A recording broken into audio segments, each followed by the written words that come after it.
నమస్కారం వ్యూవర్స్. వధూవరుల వివాహంలో తీసుకోవలసిన జాగ్రత్తలు.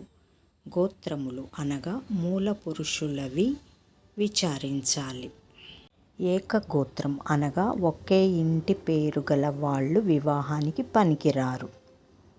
తండ్రి వంశమున 7 తరాల వరకు, తల్లి వంశమునకు 5 తరాల వరకు వివాహం చేయరాదు. మేనత్త మేనమామ బిడ్డల వివాహం వల్ల అనర్థములు. గురువు పుత్రికను వివాహమాడరాదు. వరుని కన్నా వధువు చిన్నగా ఉండాలి. అక్కకి పెళ్లి చేయకుండా చెల్లికి పెళ్లి చేయరాదు.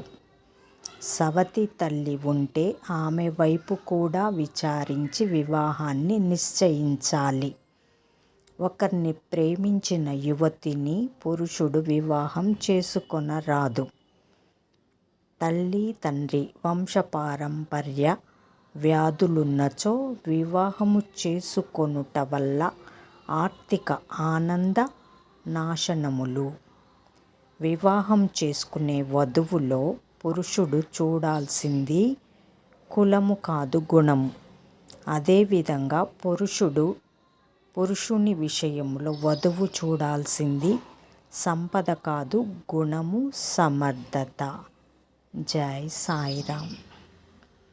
వ్యూవర్స్, ఈ విషయము మీకు నచ్చినట్టయితే లైక్ చేయండి, షేర్ చేయండి. మొదటగా చూస్తున్న వాళ్ళు సబ్స్క్రైబ్ చేయండి. జై సాయిరామ్.